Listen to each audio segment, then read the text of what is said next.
Welcome to Taiwan Talk. I'm Sheree Felice, and this week I'm joined by Heather Lowder, the founder of the Tianmu Craft Fair. Listen in as we discuss the event, why it was founded, and some of the things you can expect to see there.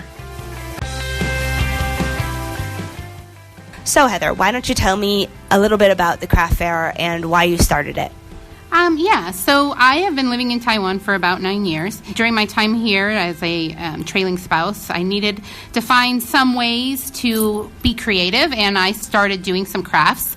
And I found other people here in Tianmu and in the Taipei area that like to do crafts, but didn't really have any place to showcase that stuff. So I came up with this idea to do a craft fair in Tianmu and hopefully generate a little bit of money for a local charity as well. So how long has it been going on for? Well, this will be our first annual Tianmu Craft Fair. We did a mock one last year, and we had such a good turnout, and people liked it so much, we decided to make it an annual, actually, hopefully semi-annual. We'll probably do it in the fall, like now, so people can showcase their items around the Christmas and holiday. And then we'll probably do a spring one as well, so that people can showcase items that are more in line with a springtime event. Okay, what's the charity that the craft fair is supporting? The charity that we have chosen is St. Anne's Charity. It's a charity for children with disabilities. Unfortunately, a lot of children who have disabilities are sometimes displaced. The families don't know what to do with them and are even abandoned. And St. Anne's brings in these children and offers them a safe place, offers them skills, offers them food and education and all the types of things that will help them so that they can manage life as they get older. We chose that charity because it's something near and dear to all of us. Most of the people participating in the craft fair are parents, and so it was a charity that spoke to all of us. And how much of the proceeds go to the charity? So what we've decided is we're going to collect donations as people come in the door, and a donation of their choice rather than having people buy a ticket. So it will be a donation of your choice as someone who comes and shops. And then each of the vendors that will be showcasing their items, each vendor is going to be donating a portion of the money that they take in. I didn't feel it was appropriate for me to dictate exactly how much this time around, just because we wanted to get a feel for how the event will be. In the future, we may have a flat rate for a vendor to participate in this event. It costs them a flat rate in order to participate, and all of that money would go to the charity. So this time it'll be a little fluid while we're working out the kinks. How did you get a bunch of people who are interested in crafts together? How did you find these people, and how did you organize this? Well, to be honest, there was a craft type of event that had been happening here in Taipei for a number of years, and it was benefiting another charity called St. Lucy's. And that charity had been going on for a number of years as a way for people to showcase their crafts. Unfortunately, that event that has been going on for probably 15 to 20 years was canceled this year. I had participated in that fair, that craft event, a couple of years ago, and always attended. It was such a great event to attend. And so once that event was canceled, and I had this idea a year ago, I thought the timing would be really good. So I reached out to fellow vendors from that previous event called St. Lucy's to see if I had interested vendors. And we did. In fact, I had so many, I had to turn a good portion of them down. Hopefully next year we'll find a larger location. The location we have this year is a little small, so we're limited to only 10 vendors. Do you know why the other craft fair was canceled? Yes, unfortunately, the other craft fair was canceled. The main director of that event has been living in Taipei for years and years and years, but her and her husband are going to be relocating to the States. And when she was looking for someone to replace her, nobody could fill her shoes. To be quite frank, she's probably one of the most amazing women I've ever met, and she's just absolutely the most ambitious, motivated individual, and there was just no one to fill her shoes. And rather than try and miserably fail, the event was just canceled. So you got vendors from the old craft fair to do this one, but how would someone who's interested in becoming a vendor, maybe not for this one, but for the next one you have, how would they be able to join the next craft fair? I think probably once this event is done, which will be here in a week, I'll have a kind of a better understanding of what this looks like. And once I do, I'm already seeking out some larger venues. One, because we had to turn down so many this first time around. And two, I would like to be able to reach out to other vendors. Once I know that we have secured a larger location, probably just reaching out to me either directly, like through an email. I have several forums that I use on the Facebook platform. I run a couple of expat Facebook pages where I've reached out there announcing I was looking for vendors. So a couple of those sites is where I'll go. I run the Friends in Taiwan page, which is a expat page for people living here in Taipei. I'm a member of a bunch of other different groups as well. So probably through a couple of those venues, through Facebook and probably directly with me. Okay, and what are some of the crafts that are going to be there? So we have a number of vendors that are extremely talented. There will be somebody who's making handmade candles. There's somebody who's going to be making homemade, all-natural snacks. There's me. I will be bringing my crocheted items. There'll be some ladies who are doing hand-painted crafts. Several are making handmade jewelry. One lady's making jewelry from clay. Another lady's making jewelry from beading. There's a very sweet woman who's from India, and she has all types of unique handmade crafts that she gets from vendors in India, and she'll be bringing those items over, pashminas, jewelry. So it's gonna run the gamut. There's gonna be quite a bit of stuff there. Lotions. One lady who hand makes lotions, all natural lotions. One other lady's making Christmas decorations, wrapping papers, handmade wrapping paper, ornaments for Christmas trees. So there's gonna be it's geared towards a winter type event. So a lot of wintry type items for this particular event. And there'll even be some vendors there that are creating items on hand to show their craft, as well as taking orders for things if you want something very specific. So it could be quite an eventful gathering for people. And all of your crocheted items, you've made all of them. You haven't, gone out and bought a bunch of crocheted blankets and that's what you're going to be selling. You've actually handmade all of the items that you'll be selling. Yes, painfully so. I've made every item at my booth, and probably every item at 95% of the booths will have all been handmade. I've made every item that I'll be offering in the crochet arena. I know a lot of the artwork that are going to be displayed are hand-painted items by fellow crafters. I know the wrapping paper, those types of things have all been hand-done. So yes, everything is made from the heart and from the hands. And how long have you been preparing for this fair? How many months have you been creating things?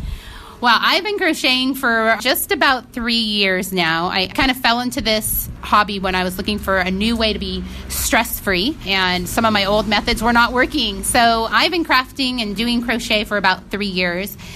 Specifically making crafts for this particular fair, I've probably been preparing for about 6 months. I knew I wanted to do this one.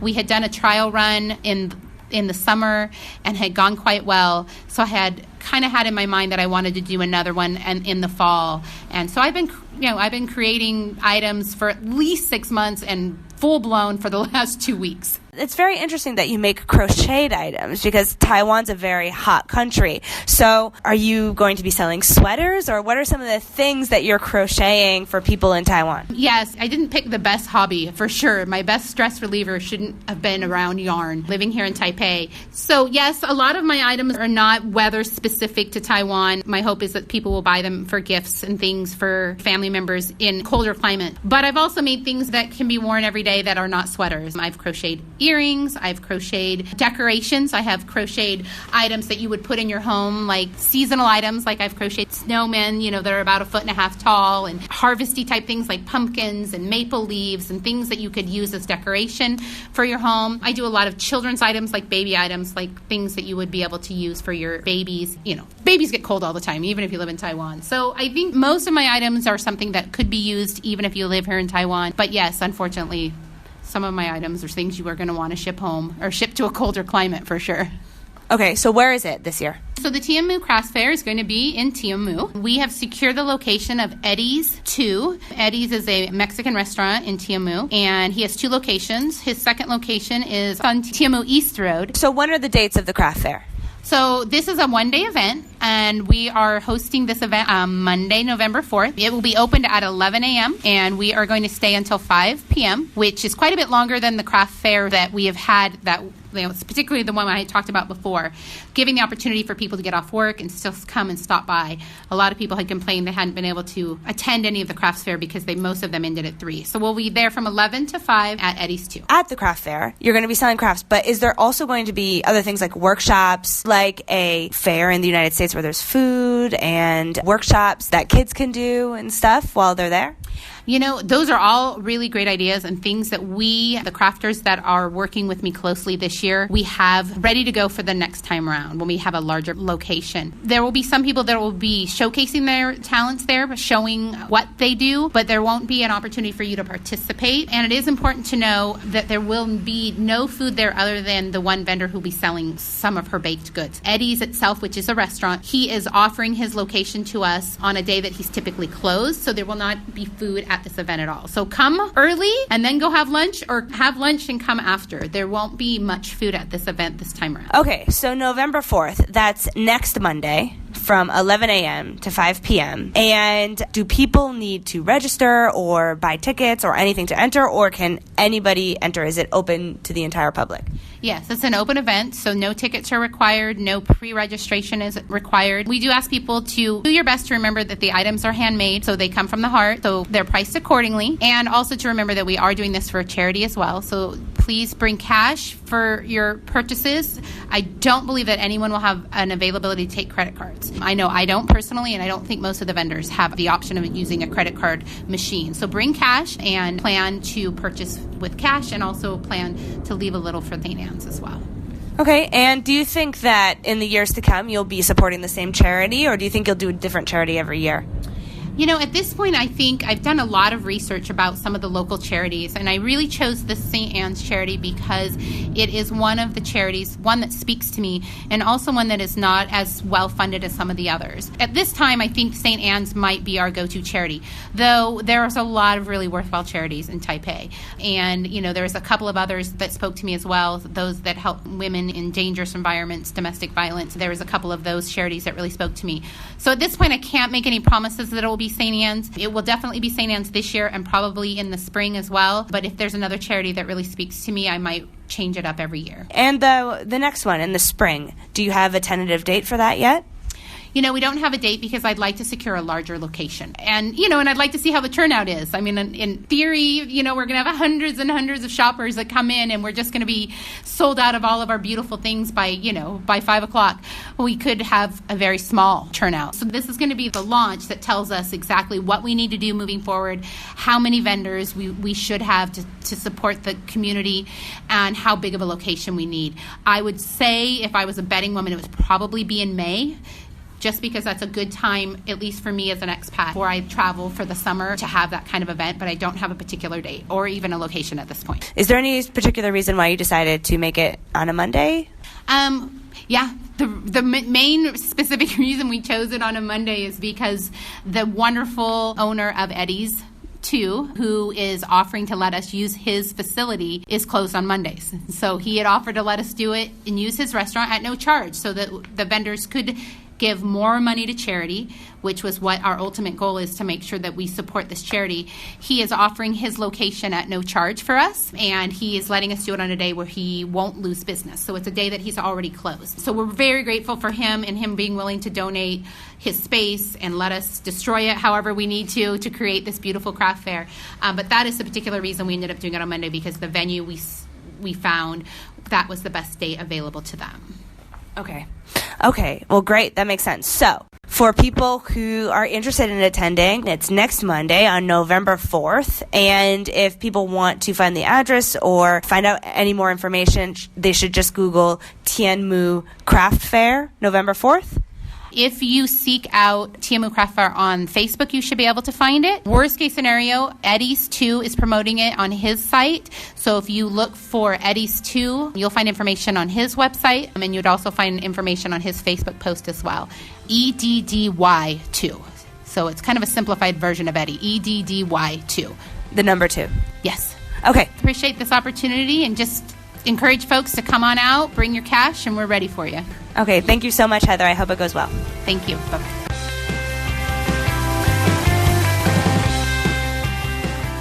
That's it for this week's episode of Taiwan Talk. I'd like to thank Heather again for joining me. Don't forget to tune in next week for an all-new episode. As always, remember to take care of yourselves. I'm Sheree Felice.